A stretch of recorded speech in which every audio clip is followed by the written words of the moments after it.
अस्सलाम वालेकुम नाज़रीन, एक नई वीडियो में खुश आमदीद। आज की वीडियो में आपके साथ शेयर करूंगी प्याज करेले की रेसिपी। बहुत ही आसान और सादा से तरीके से मैंने इसको बनाया है।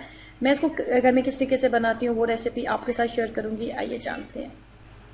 सबसे पहले मैंने लिए हैं करेले। करेले मेरे पास तकरीबन आधा किलो के करीब हैं। आधा किलो के करीब मेरे पास करेले हैं और उनको मैंने पहले छील लिया था। छीलने के बाद इस साइज़ में उनको कट किए, जैसे कि आपको वीडियो में नज़र आ रहा है। उसके बाद मैंने इसको नमक लगा के कम से कम इसको 30 मिनट के लिए आप रख दें। उसके बाद नमक लगाने के बाद इसको करेंगे आपने वाश करने के बाद अच्छे तरीके से आपने इसको हाथों से निचोड़ लें दबाकर, और ताकि इसके अंदर जितना भी पानी मौजूद था वो निकल आए। जब पानी इसके अंदर से निकल आया तो उसके बाद हमने इसके अंदर डाला कुकिंग ऑयल के अंदर। कुकिंग ऑयल के अंदर इसको हम डालने के बाद इसको करेंगे फ्राई।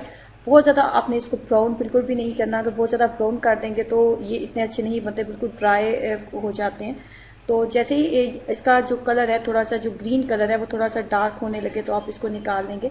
कम से कम 10 से 15 मिनट हम इसको फ्राई करेंगे। उसके बाद लेंगे cooking oil. Cooking oil half cup से कम मैंने कुकिंग ऑयल लिया है। 1/4 कप आप कुकिंग ऑयल लेंगे और उसके अंदर डाल देंगे 2 बड़े साइज के प्याज। 2 अदद बड़े साइज के प्याज मैंने इसके अंदर शामिल किए। 2 अदद बड़े साइज के प्याज शामिल करने के बाद अब हमने इसको इतनी देर कुकिंग ऑयल के अंदर प्याज को फ्राई करना है कि प्याज लाइट सा गुलाबी हो जाए, थोड़ा सा नरम हो जाए और लाइट सा गुलाबी हो जाए। जब प्याज गुलाबी हो जाए और नरम हो जाए तो एक बड़ा खाने का चम्मच डाल देंगे इसके अंदर लहसुन और अदरक का पेस्ट। लहसुन और अदरक का पेस्ट को भी आपने कम से कम 5 से 6 मिनट अच्छे तरीके से इसको करेंगे फ्राई। उसके बाद जब कुकिंग ऑयल के अंदर लहसुन और अदरक की भी खुशबू शामिल हो जाए तो इसके अंदर शामिल कर देंगे टमाटर।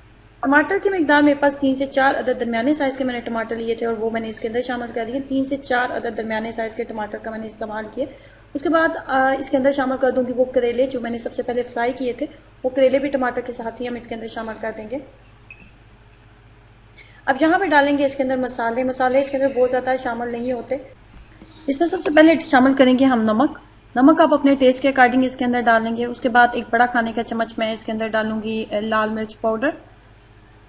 लाल मिर्च पाउडर शामिल करने के बाद उसके बाद हम इसके अंदर डालेंगे सफ़ेद जीरा। सफ़ेद जीरे को जब भी आप शामिल करें उसको पहले आप हल्का सा फ्राई पैन में आप इसको हल्का सा गर्म कर लें। गर्म करने के बाद इसको मोटा मोटा आपने क्रश कर लेना। सिलबट्टे में डाल के मैंने इसको मोटा मोटा इसको कूट लिया था और इसकी मिकदार थी एक बड़ा खाने का चम्मच। सफ़ेद जीरे की मिकदार एक बड़ा खाने का चम्मच। उसके बाद इसके अंदर शामिल करेंगे हल्दी। हल्दी हाफ टी स्पून आप इसके अंदर हल्दी शामिल करेंगे। 2 से 3 मिनट आपने अच्छे तरीके से तमाम मसालों की करनी है बुनाई। 2 से 3 मिनट जब आपने अच्छे तरीके से इसकी बुनाई कर ली है तो सबसे लास्ट पे आपने इसके अंदर डाल देना इमली का पेस्ट। इमली का पेस्ट बहुत ज़्यादा मिकदार में ना डालें। हाफ कप के करीब इमली का पेस्ट काफ़ी है। इससे ज़्यादा मिकदार में अगर आप डालेंगे तो ये बहुत ज़्यादा खट्टे हो जाएंगे। तो फिर जो करेले और प्याज का अपना असल जायका वो आपको उसका टेस्ट नहीं आएगा। इस इमली को बहुत ज़्यादा मिकदार में ना शामिल करें। अब यहाँ पे इसको ढक्कन के साथ मैं कवर कर दूंगी। ढक्कन के साथ हम इतनी देर इसको कवर रखेंगे कि जितनी देर तक इमली का जो हमने पेस्ट शामिल किया ये मुकम्मल तौर पर ड्राई ना हो जाए। कम से कम 5 से 7 मिनट मैं इसको कवर रखूंगी।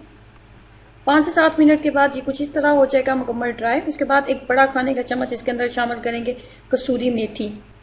कसूरी मेथी के बाद शामिल करेंगे इसके अंदर थोड़ा सा सब्ज़ धनिया। सब्ज़ धनिया शामिल करने के बाद इसके अंदर डालेंगे थोड़ी सी सब्ज़ मिर्चें और इस मिक्सचर को करेंगे मिक्सअप। और मज़ेदार करेला प्याज हमारा तैयार हो चुका है।